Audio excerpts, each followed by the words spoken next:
Ngayong araw na Miyerkules, mga kapatid, ito ang aking hanap buhay pag-haircut dito sa aking pwesto dito sa Kulis Hermosa, Bataan. Kanina, kung napanood po ninyo, nag-video po ako, pumunta po ako sa Memorial Park kaninang umaga. At ngayon naman po, ngayong hapon, kasi mainit talaga, nagpagupit po ang aking pamangkin na yan na si Brian ngayong hapon. Kasi po napakainit, talagang hindi po nagpupunta ang mga client tuwing tanghali at saka mga bandang 2:00. Nagpupunta po sila kapag malamig na, pero kahit na sa hapon medyo mainit pa rin. So, ang mga client ko talaga minsan nagkakasunod-sunod sa hapon hanggang sa gabi. Doon sila nagpapagupit sa akin, katulad nitong aking pamangkin, pagkayari po niya at may nagpagupit na naman. Pero may nauna po sa kanya kaninang 2:00. Kasi estudyante po iyon, nagmamadali din po siya pa kaya nagpagupit po siya.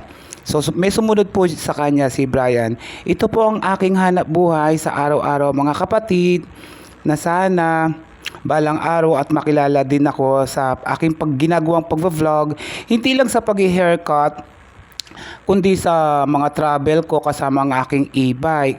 So, subaybayan nyo po ang aking mga ginagawang video na sana nag-i-enjoy po kayo.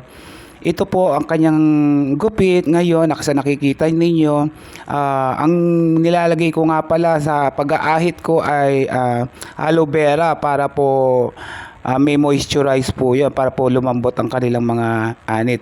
Low faded haircut lang po ang gusto ng aking pamangkin. So, inaahitan ko po siya paligid. Pagkayari po niyan, gagamitin ko no guide na clipper at tapos i-open ko siya, mga kapatid.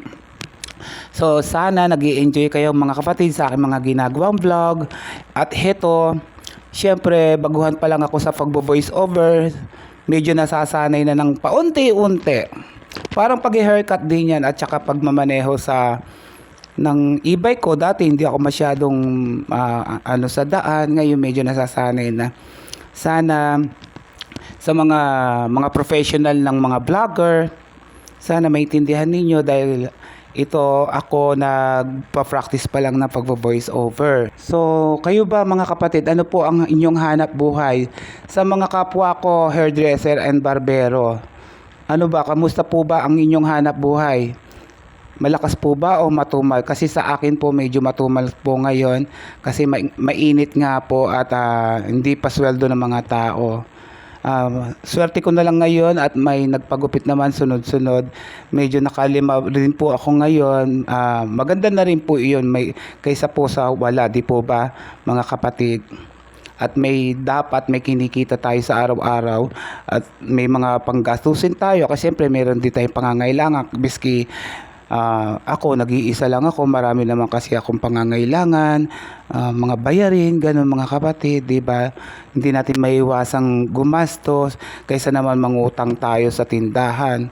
Ganun din, babayaran din natin at may mga bayarin din tayo, di ba, mga kapatid? Paki-follow na rin po ang aking page, mga kapatid. Sa nakikita nyo, nag-i-scroll up, Yuki's Vlog TV, mga kapatid. At ang aking profile na Yuki Dulay Liamansares. Sa lahat ng mga followers and non-followers, kung maliligaw po ang aking video po sa inyo, paki-follow na lang po at sisikapin kong ma-enjoy naman po kayo sa aking mga ginagawang mga vlog. At subaybayan nyo rin po ang aking buhay sa araw-araw. Ganon, mga kapatid, di po ba? Sa araw-araw nating pamumuhay, dapat siyempre nagsusumikap din tayo. Miski anong hirap ng buhay, kayod pa rin mag-isip ng ibang hanap buhay para hindi lang iisa ang ating source of income.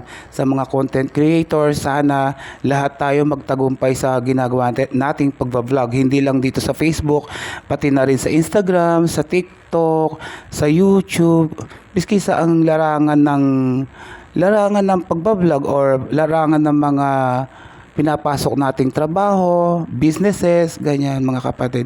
Sana lahat tayo magtagumpay at sana iingatan din natin ang ating mga kalusugan upang mapagpatuloy natin ang ating mga pangarap, di ba mga kapatid? Number one yan mga kapatid, ang ating mga kalusugan, ingatan natin. Kasi miski ano pagsisikap natin, kung hindi naman tayo malusog, mauubos din ang ating ipon. So, matulog tayo ng maaga, tapos iwasan natin ng mga bisyo, kumain ng tama sa oras, ganun mga kapatid. So, aalagaan din natin ang ating mga sarili kapag tayo ay nagtatrabaho. Sabi nga ng iba, hindi puro trabaho, kailangan din ng na lumabas ganun para masihan din tayo, pero sa mga kapos sa pera siguro hindi na nila maisisingit yung mga kalimbawa kumain sa labas, manood ng sine, mamasyal kapag wala kang budget sa ganon.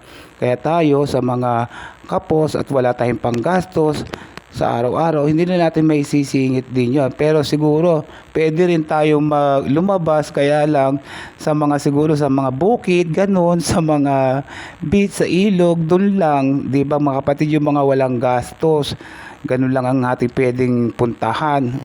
Kapag may panahon kayo, katulad ko, gusto ko sanang mag-zumba, magkano lang naman yung, kaya lang kasi sa gabi ang zumba, dati nagsusumba ako, hindi ko na maisingit kasi nga mga kapatid, yung mga client ko nga, di ba, sa hapon hanggang sa gabi nagpapa-haircut, so nangiinayang naman ako, ang zumba kasi 3 times a week, yung Tuesday, Sabado, at saka Huwebes, gusto ko sanang umattend ng Zumba. Sige mga kapatid, hanggang dito na lang. Maraming salamat sa panonood.